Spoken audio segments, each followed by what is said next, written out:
In July 1983, a 23-year-old from Hertfordshire flew to Alabama. He was about to record with Jerry Wexler, the man behind Aretha Franklin's Respect, Wilson Pickett's In the Midnight Hour, and Dusty Springfield's entire American reinvention. A producer who had been shaping the sound of popular music since before George Michael was even born. By some accounts, George was so nervous at the session that he got a drink into him before it began. And while that detail doesn't appear in George's own autobiography, what he did write in Bear was that he had been in awe of Wexler and found the whole experience deeply intimidating. Whether the drink happened or not, what followed was the most expensive, most humiliating, and ultimately the most poignant recording sessions in the history of British pop. The song they were attempting to finish that day would go on to reach number 1 in 25 countries, sell over 1.5 million copies in the UK alone, and be voted the United Kingdom's favourite song 5 years running by listeners of Smooth Radio. It would be the record that launched George Michael as a solo artist and permanently overshadowed everything else he ever did. It would also become the thing that he spent the rest of his life resenting. He was 17 when it came to him. Not at a piano, not in a recording studio, on a bus in Hertfordshire, handing the fare to the driver on his way back from the evening shift as a DJ at the restaurant near Bushy. The saxophone melody arrived in his head fully formed. He wrote in his autobiography, Bear, that he could remember exactly where he was sitting and exactly which moment it happened. He worked on the rest of the song entirely in his head over the following 3 months. Lyrics, structure, arrangement, without writing a single thing down. His sisters remember calling it originally Careless Whisper. The first demo was recorded in January 1982 in Andrew Ridgely's family home on a borrowed Porta Studio 4-track machine with a local producer called Paul Mex for a fee of £20. Ridgely played guitar, a chord sequence he had been working out on a white Fender Telecaster given to him for his 18th birthday. George sang. A friend called Dave West played the bass. The microphone was attached to a broom handle. They spent most of that session on a different song entirely and recorded Careless Whisper in a single rush take at the end of the afternoon because Ridgely's mother was due home. A second demo followed 2 months later at a rehearsal studio in Holloway, North London, this time with a proper backing band. The saxophone part was played by a friend of George's who lived around the corner from the studio and played sax for fun at the local pub. When George heard that version with a full band behind it, he wrote that it was one of the most incredible moments of his life. That day he finally had believed that they found a number 1 material. The song was so obviously strong that it helped Wham secure the record deal. And then, despite that, it didn't make the cut for their debut album. It sat in demo form for 2 more years while Wham released 4 singles, toured, and became famous on the strength of their other material. The song that would define George Michael's entire career was sitting in a drawer. By 1983, Wham were trying to extract themselves from their first label, Inner Vision, and to sign with Epic. The deal needed a flagship record. Manager Simon Napier Bell sent the Careless Whisper demo to Jerry Wexler. Wexler heard it and said immediately, "Let's record it at Muscle Shoals, the studio in Sheffield, Alabama, where soul music had been made properly for 20 years. The right room, the right producer, the right moment." George flew to America. Then Wexler brought in the saxophone player. He had flown him in from Los Angeles, one of the most technically accomplished session musicians available anywhere in the country. He arrived at the studio at 11 in the morning. He should have been gone by noon. George knew exactly what the saxophone line needed to sound like. He had been hearing it in his head since he was 17 years old, on that bus in Hertfordshire. It was not a complicated instruction, it was a melody he could hum in his sleep, and the man sitting in front of him in the Alabama studio, one of the finest session saxophonists in America, could not play it the way George needed it to be played. George would hum the part to him. The player would try again. It wasn't right. George would hum it again.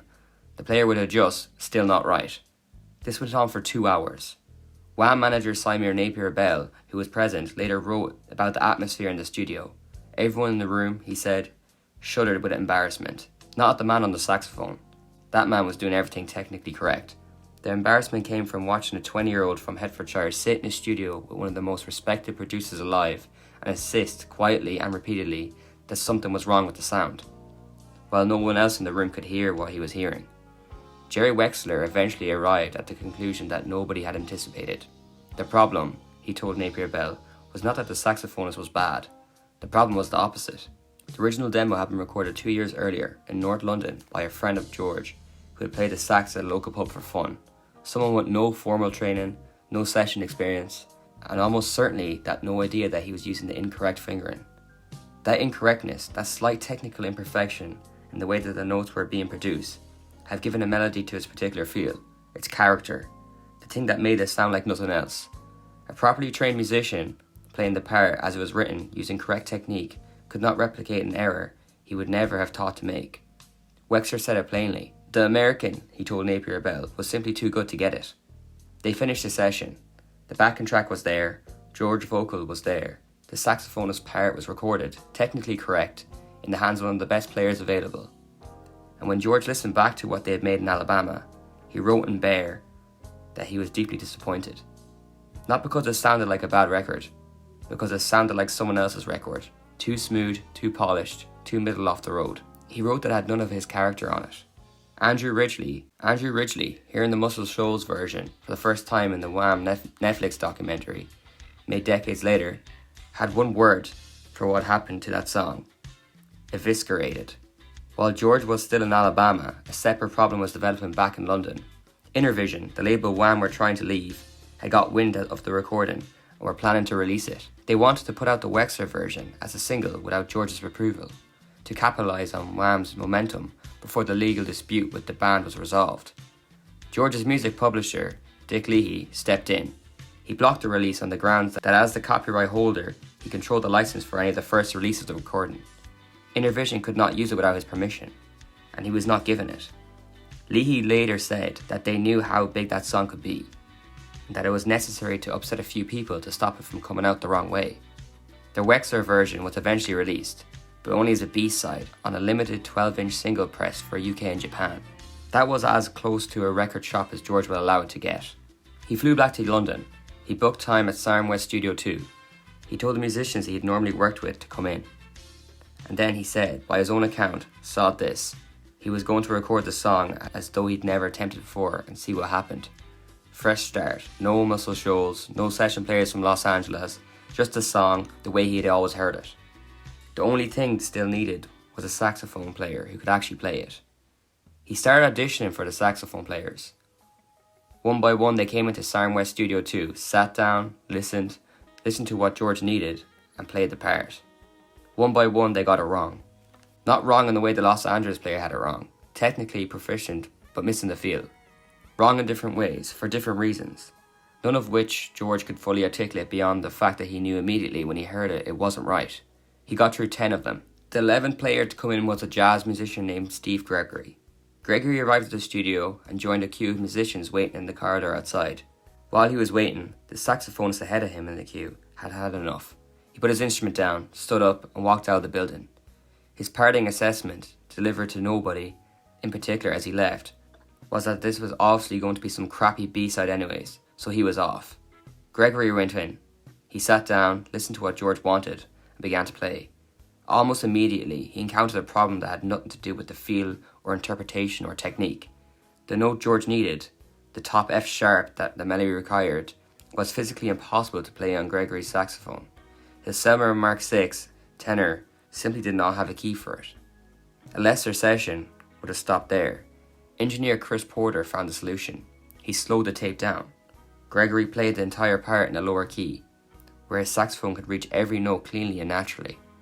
Porter then returned the tape to its original speed. The melody shifted back up. It landed exactly where George has always heard it. The same line that arrived in his head in a bus in Hertfordshire in 1981. The same feel that the pub saxophone player had accidentally captured in North London rehearsal room in 1982. The same character that a top session musician from Los Angeles had spent 2 hours in Alabama failing to reproduce. Steve Gregory got in a fraction of the time, using a workaround that shouldn't have worked, on a saxophone that technically couldn't play that note. George listened back and said nothing for a moment. Then he said that was it.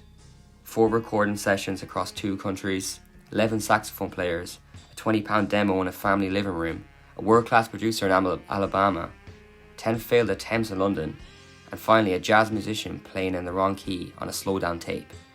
3 years from a moment that the melody arrived on that bus moment, it was finally captured the way George has always intended. And through it all, a music publisher holding off a record label without copyright law to make the wrong version never saw the light of day. Careless Whisper was released in the United Kingdom in August 1984.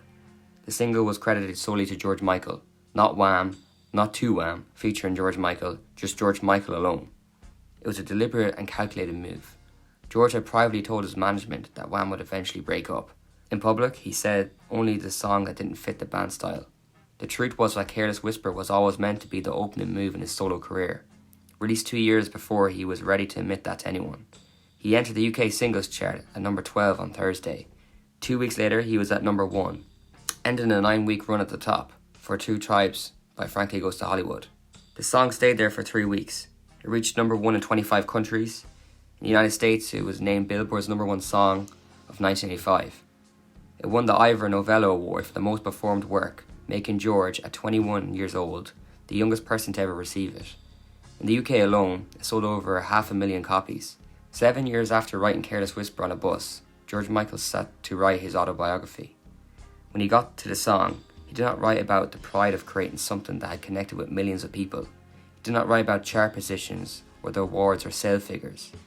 He wrote that the song was not an integral part of emotional development. He wrote that the lyric was flippant, not particularly good. He wrote that the disillusion for the writer to discover that something composed so carelessly could mean so much to so many people. In 2009, he told The Big Issue that he was still puzzled by it. He wondered out loud whether the song's reach came down to simply to how many people have cheated on their partners or found something familiar in the guilt of it. He performed it live throughout his solo career because he had no real choice. It was the people that came to hear.